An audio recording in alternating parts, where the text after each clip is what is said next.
Hello sir ನಮಸ್ಕಾರ. Sir ನಮಸ್ತೆ. Food truck ಒಂದು ಗಾಡಿ ಕಳಿಸ್ಕೊಟ್ಟಿದ್ರಲ್ಲ, ಹೌದು ಸರ್, ಅದು ಯೂಟ್ಯೂಬ್ ಕಳಿಸ್ಕೊಟ್ಟಿದ್ದೆ ನಿಮಗೆ ವಾಟ್ಸಪ್ಗೆ. ಮಾಡಲ್ ಎಷ್ಟು ಗಾಡಿ? ಸರ್ ಗಾಡಿ ಮಾಡಲ್ ಎಷ್ಟು? ಮಾಡಲು 2010 ಸರ್. ಓನರ್ ಎಷ್ಟಾಗಿದ್ದಾರೆ? Owner second owner sir. Documents ಎಲ್ಲ ರನ್ನಿಂಗ್ ಇದೆಯಾ? ಡಾಕ್ಯುಮೆಂಟ್ ರನ್ನಿಂಗ್, ಇನ್ಸೂರೆನ್ಸ್ ಏನಿಲ್ಲ ಸರ್. ಡಾಕ್ಯುಮೆಂಟ್ಸ್ ಏನಿಲ್ವಾ? ರನ್ನಿಂಗ್ ಇಲ್ಲ? ಡಾಕ್ಯುಮೆಂಟ್ ರನ್ನಿಂಗ್ ಏನಿಲ್ಲ ಸರ್. ರನ್ನಿಂಗ್ ಬೇಕಾದ್ರೆ ಮಾಡಿಸ್ಕೊಡ್ತೀವಿ. ಬೇಕಾದ್ರೆ ಮಾಡಿಸ್ಕೊಡ್ತೀರಾ? ಹಾಂ ಯಾವುದು ಲೋನ್ ಇಲ್ಲ ಗಾಡಿ ಮೇಲೆ?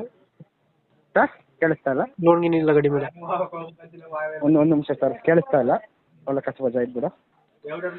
ಲೋನ್ ಇದೆಯಾ ಸರ್? ಲೋನ್ ಇದೆಯಾ ಗಾಡಿ ಮೇಲೆ? ಗಾಡಿನಾ ಸರ್? ಲೋನ್ ಏನಾದ್ರು ಇದೆಯಾ? ಲೋನ್ ಏನಿಲ್ಲ ಸರ್, ಫುಲ್ ಎಲ್ಲ ಕ್ಲಿಯರ್ ಇದೆ. ಗಾಡಿ ಇಂಜಿನ್ ಚೆನ್ನಾಗಿದೆ, ಕಂಡೀಷನ್ ಗಾಡಿ ರನ್ನಿಂಗ್? ಹಾಂ, ಈ ಗಾಡಿ ಎಲ್ಲ ಇಂಜಿನ್ ಎಲ್ಲ ಚೆನ್ನಾಗಿದೆ. ಎಲ್ಲ ನಾವು ಐಟಮ್ ಏನಿದೆ ಗಾಡಿ ಒಳಗಡೆ? ಒಳಗಡೆ ತವಾ ಇದೆ,